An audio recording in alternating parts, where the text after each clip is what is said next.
Okay, guys, this is called Psychiatry and Big Pharma Exposed. I'm starting this at about the 14-minute mark. I would highly suggest everybody go watch this video, read the comments below the video.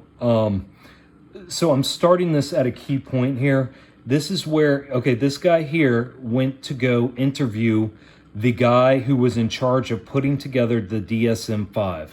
The DSM5 is the Bible for psychiatrists. That's where all your hundreds of fucking mental conditions comes from and how they treat them. Okay, so this guy here, what he noticed was the DSM prior to that had less than 100 mental conditions in it. The DSM5 had close to 400, so 4 times as many. And he wanted to go talk to the guy and figure out why. And this is where we're starting.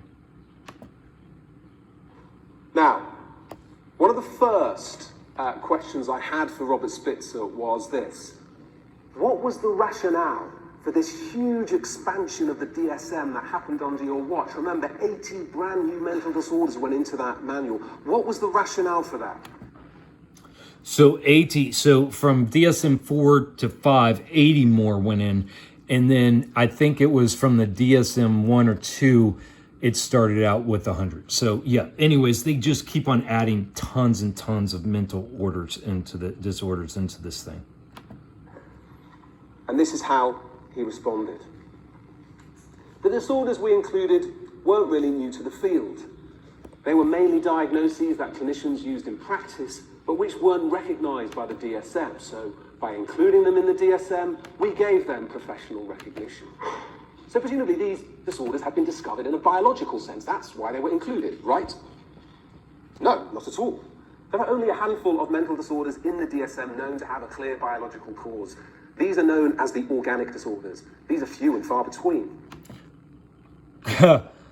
Okay, so all of these disorders that they're giving you pills for, only a couple, literally out of the 400 they have in that fucking book, and that they're giving you, they're prescribing pills for, only a very, very, very small handful, like Alzheimer's and Huntington's disease, are actually biological organic disorders.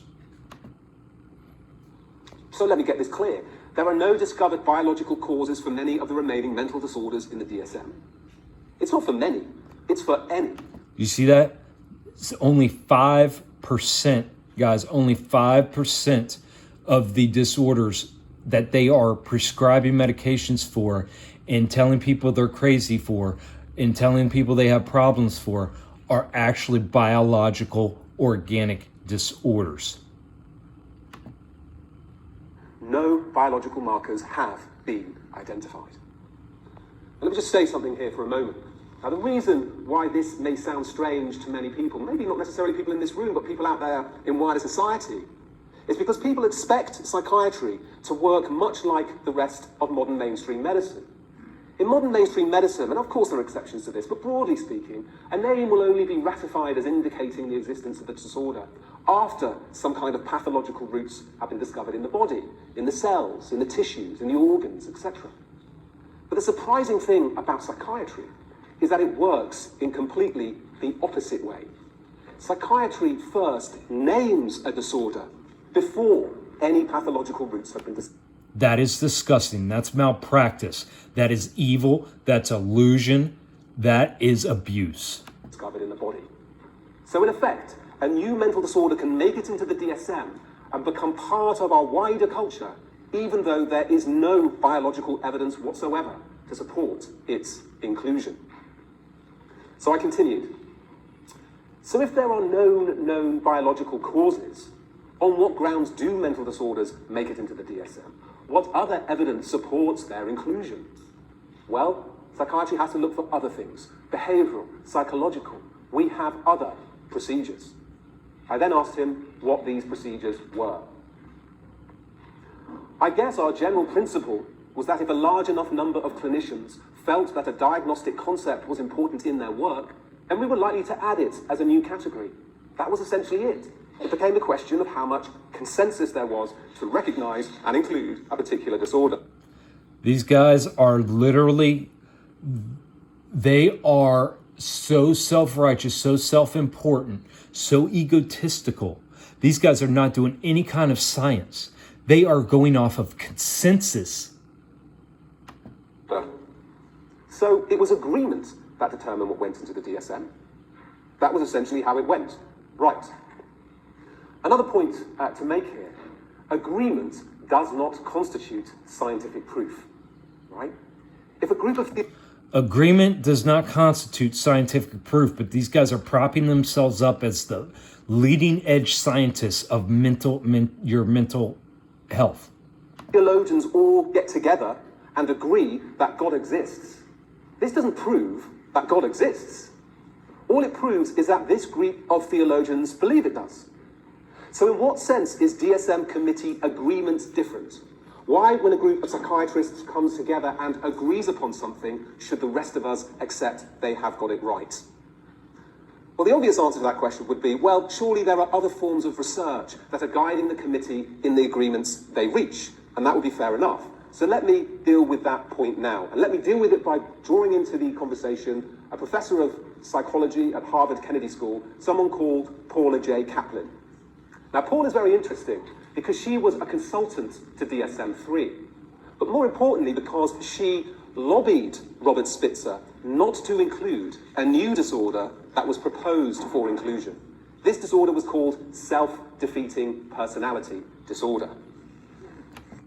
Listen, guys, these self-defeating personality disorder. So these guys were trying to get that into the DSM-5, and this woman was like, no. Now listen, what? Or SDPD for short. Now, she argued that this diagnosis was very dangerous because the characteristics of SDPD were very similar to the characteristics that women displayed when they had been victims of violence. So in other words, she argued that this diagnosis could be used to pathologize female victims of violence. They were suffering because they had a self-defeating personality disorder, not because they'd just been abused. But also, it could let the perpetrators of such violence off the hook, because presumably they were just doing what these women wanted. The women had a self-defeating personality disorder. The men, or whomever the abusers were simply obliging. And that is the mindset that we set up. So for this reason, she argued it was a dangerous diagnosis and it shouldn't be included. But Spitzer remained adamant. He did not want to get rid of the diagnosis.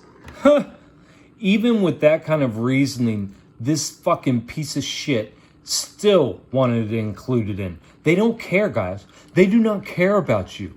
They care about their degrees, about their self-importance, about their egos, about their bank accounts, about their homes on islands. That's what they care about. And when I was at the DSM archives in Washington, D.C., by the way, there are 9 lineal feet of documents there. I'm sifting through a box and I find this little tag which reads SDPD. And I go down and I pull out this document and I find the very meeting in which Robert Spitzer and his team are discussing Paula J. Kaplan's argument. And I'm just going to show you a transcript of that minuted meeting here, verbatim, because I think it's quite interesting.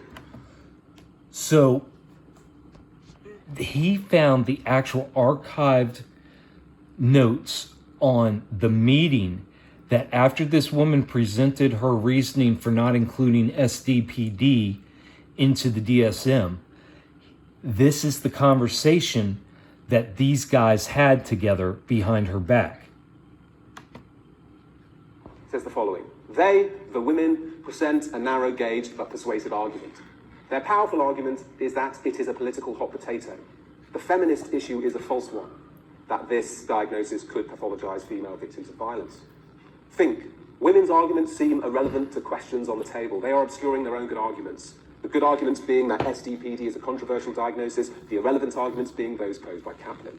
Benedek, no empirical basis for category, but you're right, arguments aren't responsive to questions. Rose, we do great disservice by backing off and not acknowledging that this pattern is pathological. Most people have no clue that in 2023, the best way to make money on Amazon is not with physical. So from this, you see, they're saying, no, we're going to keep it in the DSM. And they do keep this in the DSM. They don't care. They don't care what kind of... They are going to do what they want to do, period. They do not care. Like I said, it is all based off their egos. But in a last-ditch attempt to try and influence them against doing this, Paula J. Kaplan launches on the final strategy. I decide to scrutinize thoroughly the very research used to justify including SDPD in the DSM. Let's have a look now at what she found. Firstly, she found only 2 pieces of research, which is a remarkably small amount by anyone's standards. But now let's have a look at what that research constitutes. In the first piece of research, which was conducted by Robert Spitzer, a group of psychiatrists at only one university who all accepted that SDPD existed were shown some old clinical case studies. Kaplan pointed out that just because some psychiatrists at one hospital all diagnosed their patients with SDPD was not proof that the disorder actually exists. All it proves, as Kaplan said, is that a group of psychiatrists working at the same institution gave the same label, rightly or wrongly, to a given set of behaviors. That is disgusting. That is what happens when you guys give up all your power to authority. These authorities will treat you any way they want.